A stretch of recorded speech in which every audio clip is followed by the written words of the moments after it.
ఒక్కసారి కామారెడ్డి వెళ్దాం. కామారెడ్డి ఎల్లారెడ్డి మండలంలోని కళ్యాణ్ ప్రాజెక్టుకు గండిపడింది. అదేవిధంగా కామారెడ్డి జిల్లా నుజురుల్లాబాద్ మండలంలోని హాజిపూర్ గ్రామాల మధ్య వాగులు వంకరలు పొర్లి పొంగుతుండడంతో ఆ గ్రామాల మధ్య రాకపోకలు పూర్తిగా కట్టెపోయాయి. అంటే గత 42 ఏళ్ల కిందటం ఇలాంటి భారీ వర్షం కురిసింది. ఇంతటి భారీ వర్షం 42 ఏళ్ళు ఎప్పుడు కురియలేదని వాతావరణ శాఖ చెబుతోంది. అంటే ఎక్కడ చూసినా కూడా కామారెడ్డి ఉమ్మడి మెదక్ జిల్లా ఎక్కడ చూసినా కూడా 40 సెంటీమీటర్లు 30 సెంటీమీటర్లు తగ్గకుండా వర్షపాతం నమోదవుతుంది. దాని ఫలితాలు ఇప్పుడిప్పుడే వస్తున్నాయి. కామారెడ్డి పట్టణం అంతా కూడా పూర్తిగా నీట మునిగిన దృశ్యాలు మనం ఇప్పుడు స్క్రీన్ మీద చూస్తున్నాం. ఇకపోతే కామారెడ్డితో పాటు అనేక ప్రాంతాల్లో వాగులు వంకలు పొంగి పొర్లుతుండడంతో కామారెడ్డి దిగువన ఉండే ఎగువ మానేర్ గంభీరావుపేట సిరిసిల్ల కాన్స్టిట్యున్సీలోకి వస్తుంది. ఎగువ మానేర్ అక్కడ పూర్తిగా నిండిపోయింది. అక్కడ కూడా గేట్లు ఎత్తేసిన పరిస్థితి. ఎగువ మానేర్ నుంచి నేరుగా మిడ్ మానర్లోకి వరద నీరు చేరుతుంది. ఆ మిడ్ మానర్లోకి వచ్చిన నీరంతా కూడా లోయర్ మానేరుకి ఎగువ మానేరు, మధ్య మానేరు, దిగువ మానేరు. దాని కామారెడ్డి జిల్లా వరదల ఎఫెక్ట్ అనేది కరీంనగర్ ఉమ్మడి కరీంనగర్ వరకు కూడా చేరుతుంది. ఒక్కసారి సీఎం ఇంటికి వెళ్దాం. సీఎం ఇంట్లో రివ్యూ కొనసాగుతుంది.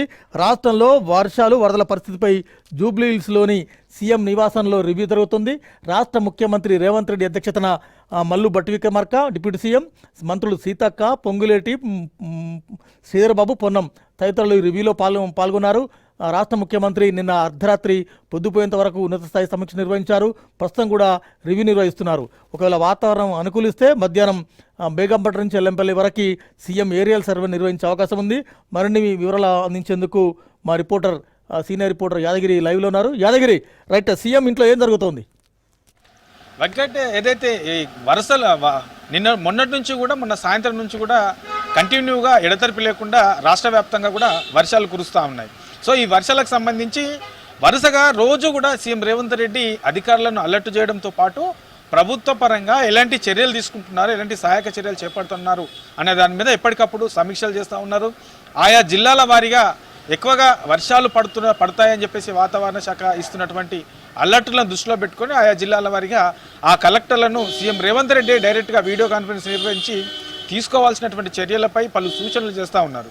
ఇక ఇవాళ కొద్దిసేపటి క్రితమే ఆ సీఎం నివాసంలో ఏదైతే ఈ రాష్ట్ర వ్యాప్తంగా కురుస్తున్నటువంటి వర్షాలు, తర్వాత ప్రభుత్వం చేపట్టాల్సినటువంటి సహాయక చర్యలు, ఇక ఇప్పటి వరకు తీసుకున్నటువంటి జాగ్రత్తలు, చేసినటువంటి సహాయక చర్యలు ఏంటి అనే దాని మీద సీఎం రేవంత్ రెడ్డి సమీక్ష చేస్తూ ఉన్నారు. ఈ సమీక్షలో మంత్రులు ఉన్నారు. తర్వాత డిప్యూటీ సీఎం భట్టి విక్రమార్క, తర్వాత మంత్రి సీతక్క, శ్రీధర్బాబు ఈ సమీక్షలో పాల్గొన్నారు.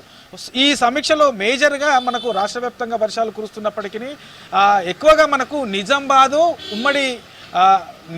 తర్వాత ఉమ్మడి మెదక్ జిల్లా అంటే కామారెడ్డి, ఈ మెదక్ జిల్లాలో ఎక్కువగా మనకు ఈ వర్షపాతం అనేది నమోదైంది. నిన్న చూసాము.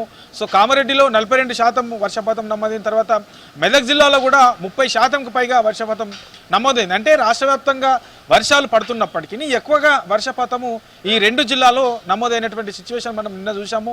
దీనివల్ల కొన్ని తాండాలు, కొన్ని గ్రామాలు, తర్వాత కామారెడ్డి టౌన్ మొత్తం నీళ్ళల్లో నిండుకుపోయినటువంటి సిచ్యువేషన్ మనకు, అంటే ఒక చెరువుల్లో తలపించే విధంగా భారీ స్థాయిలో వర్షాలు రావడం, ఒక్కసారిగా ఆ వరదలు రావడంతో నీళ్ళలో కొన్ని కాలనీలు, తర్వాత కొన్ని తాండాలు కూడా నీళ్ళలోనే నిండుకుపోయాయి. సో దీంతో అక్కడ ఉన్నటువంటి ఇళ్లలో ఉన్నటువంటి వాళ్ళు కొంతమంది ఒక్కసారిగా నీళ్లు రావడంతో ఇండ్ల పైకి పోయినటువంటి సిచ్యువేషన్ ఉన్న తర్వాత అక్కడ నుంచి బయటికి రావాలంటే రాలేని సిచ్యువేషన్ మనకు ఒక్కసారి నీళ్లు రావడంతో ఇబ్బందులు అయ్యాయి.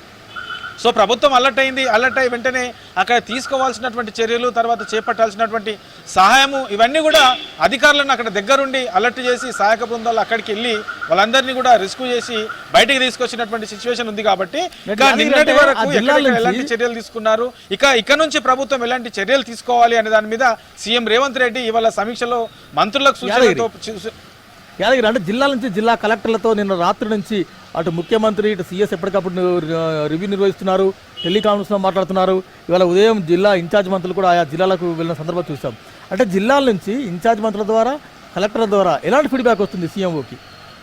అంటే ప్రభుత్వము ముందుగానే ఏదైతే వర్షాలు పడుతున్నాయో ఈ వర్షాలకు సంబంధించి ముందుగానే అలర్ట్ చేయడము, తర్వాత ఆ జిల్లా కలెక్టర్లు, తర్వాత ఇన్ఛార్జి మంత్రులు, అక్కడ ఉన్నటువంటి ఆ ఏరియా మంత్రులకు సంబంధించి వీళ్ళందరూ కూడా ముందస్తుగానే అలర్ట్ అవుతున్నారు.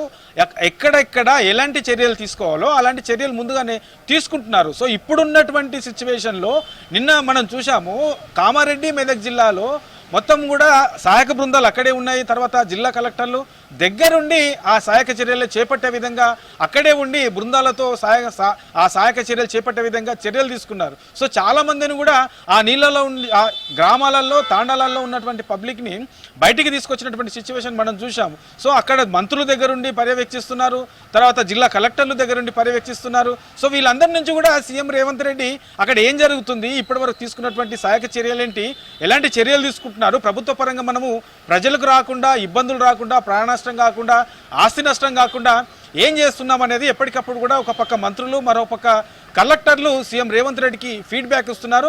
సో ఇప్పటి వరకు ఉన్నటువంటి ఫీడ్బ్యాక్ అయితే సో అక్కడ ప్రజలకు ఇబ్బందులు రాకుండా ప్రభుత్వ పరంగా ముందుగానే అలర్ట్ అయ్యి అన్ని సహాయక చర్యలు చేపడుతున్నారని చెప్పేసి కలెక్టర్ నుంచి అదే ఫీడ్బ్యాక్ వస్తుంది. తర్వాత ఇన్ఛార్జి మంత్రుల నుంచి అదే ఫీడ్బ్యాక్ వస్తుంది. ఇక నిన్న సీఎంతో పాటు మంత్రులు కూడా వరుసగా సమీక్షలు చేశారు, అధికారులందరినీ అలర్ట్ చేశారు. తర్వాత నిన్న లేట్ నైట్లో సిఎస్ రామకృష్ణారావు కూడా కలెక్టర్లతో వీడియో కాన్ఫరెన్స్ నిర్వహించారు. ప్రత్యేకంగా రాష్ట్ర వ్యాప్తంగా ఈ వర్షాలు పడుతున్నప్పటికీ ఈ కామారెడ్డి తర్వాత మెదక్ జిల్లాలకు సంబంధించినటువంటి కలెక్టర్లతో ప్రత్యేకంగా సమావేశం నిర్వహించి అక్కడ ఎలాంటి చర్యలు తీసుకుంటున్నారు, ఇంకా తీసుకోవాల్సిన చర్యలు ఏంటి, ప్రభుత్వం నుంచి ఇంకా ఏమైనా సహాయం కావాలా, ఎట్లా అలర్ట్గా ఉన్నారనే దాని మీద నిన్న లేట్ నైట్లో కూడా సిఎస్ సమీక్ష నిర్వహించారు. దానికి సంబంధించినటువంటి రివ్యూ ఫీడ్బ్యాక్ కూడా సీఎం దృష్టికి తీసుకెళ్లారు. ఇట్లా ఓవరాల్గా రాష్ట్ర వ్యాప్తంగా కూడా ప్రభుత్వము అధికారులు పూర్తి స్థాయిలో అలర్ట్ అయ్యి ఎక్కడ తీసుకోవాల్సినటువంటి చర్యలు అక్కడ తీసుకుంటున్నారు, చేయాల్సినటువంటి సహాయక చర్యలు చేపడతా ఉన్నారు. సో ఓవరాల్గా అయితే ప్రభుత్వ పరంగా అయితే ముందుగా అలర్ట్ అయ్యి అన్ని చర్యలు అయితే చేపడతా ఉన్నారు. వెంకట్, యాదగిరి అంటే 40-42 నెలల తర్వాత పడ్డ అత్యంత భారీ వర్షాలు అంటే లక్కీలీ ప్రాణ నష్టం జరగలేదు, మ్యాన్ లాస్ ఏం జరగలేదు. కాకపోతే పంట నష్టం విపరీతంగా జరిగింది. హైదరాబాద్ కామారెడ్డి, హైదరాబాద్ ఎన్హెచ్ కాశ్మీర్ కన్యాకుమారి రహదారి నేషనల్ హైవే పూర్తిగా దెబ్బతిన్నది, చుట్టుపక్కల గ్రామాలు దెబ్బతిన్నాయి. R&B రోడ్లు, తర్వాత అగ్రికల్చర్, తర్వాత మిగిలిన కొంత నష్టం పెద్ద ఎత్తున గతంలో కనీవి నేను ఎరిగిన రీతిలో నష్టం కూడా కొంత రిపోర్ట్ అయ్యే అవకాశం ఉంది. అటు అగ్రికల్చర్ కానీ, తర్వాత R&B కానీ, రెవెన్యూ శాఖలు, ఈ శాఖలు సంయుక్తంగా మంత్రులు వెళ్తారా, నష్టం అంచనా మీద ఎలాంటి ఫీడ్బ్యాక్ తీసుకుంటున్నారు? Yes Venkat, exactly. ఎందుకంటే ఒక్కసారిగా ఈ భారీ స్థాయిలో వర్షం రావడము 30%, తర్వాత 42%, ఈ స్థాయిలో వర్షపాతం నమోదు కావడం అనేది చాలా పెద్ద వర్షము ఇది. సో దీనికి సంబంధించి ప్రభుత్వం ముందుగానే అలర్ట్ అవుతుంది కాబట్టి కొంత ఈ నష్టం అనేది జరగట్లేదు. కానీ పంటలకు సంబంధించిన ఒక్కసారిగా వరదలు వచ్చాయి, పొలాలలో నీళ్లు నిండుకున్నాయి. సో దీనివల్ల దాన్ని ఏం చేయలేని సిచ్యువేషన్ ఉంటుంది కాబట్టి కొంత పంట నష్టానికి సంబంధించి ప్రభావం చూపే అవకాశం ఉంటుంది. తర్వాత రోడ్ల డ్యామేజ్కి సంబంధించి మనకు 1 వీక్ బ్యాక్ అంటే వారం రోజుల క్రితం కురిసినటువంటి వర్షాల వల్ల రోడ్లు చాలా డ్యామేజ్ అయ్యాయి. ఇక నిన్న కురిసినటువంటి వర్షానికి మనం చూసాము హైవేలు సైతం ఎక్కడక్కడ రోడ్లు వేసినటువంటివన్నీ కూడా కొట్టుకుపోయినటువంటి సిచ్యువేషన్ చూసాం. తర్వాత కిలోమీటర్ల మేరకు ట్రాఫిక్ జామ్ అయింది, ఎందుకంటే రాకపోకలు బంద్ అయిపోయినాయి, మొత్తం నీళ్లు నిండుకున్నాయి.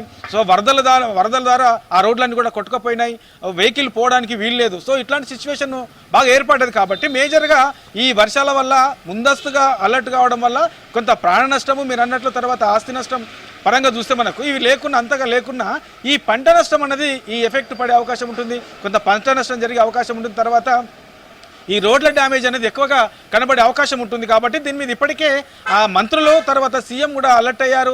తర్వాత ఆయా శాఖలకు సంబంధించినటువంటి అధికారులకు దీనికి సంబంధించి ఎక్కడెక్కడ ఎలాంటి ఇబ్బందులు అయ్యాయి, తర్వాత ఈ రోడ్ల డ్యామేజ్ ఎక్కడెక్కడ జరిగింది, దానికి అయ్యే ఖర్చు ఎంత ఉంటుంది, తర్వాత పంట నష్టానికి సంబంధించి ఎక్కడెక్కడ పంట నష్టం జరిగింది, ఏ పంటలకు నష్టం జరిగే అవకాశం ఉంటుంది, అది ఎంత ఆర్థిక భారం పడే అవకాశం ఉంటుంది, ఇట్లా ఓవరాల్గా వీటన్నిటి మీద కూడా ఆయా శాఖలకు సంబంధించినటువంటి అధికారులకు సూచనలు చేశారు మంత్రులు. దానికి సంబంధించి కూడా 1-2 రోజుల్లో అసలు రాష్ట్ర వ్యాప్తంగా కురిసినటువంటి వర్షానికి ఈ రోడ్ల డ్యామేజ్ కానివ్వండి, లేదంటే పంట నష్టానికి సంబంధించి ఎంత అయ్యింది ఏంటి అనే దాని మీద ఒక క్లారిటీ వచ్చే అవకాశం ఉంటుంది. ఆ దిశగా కూడా మంత్రులు ఆ శాఖకు సంబంధించినటువంటి అధికారులను అలర్ట్ చేశారు. కాబట్టి ఒక 2-3 రోజుల్లో ఎంత నష్టం జరిగింది, ఈ పంటలకు సంబంధించి ఎంత, రోడ్లకు సంబంధించి ఎంత, ఇంకా మిగతా ఏమన్నా ఇబ్బందులు అయ్యాయా, ఇట్లా ఓవరాల్గా దీని మీద పూర్తి స్థాయిలో ఒక రిపోర్ట్ వచ్చే అవకాశం ఉంటుంది వెంకట్.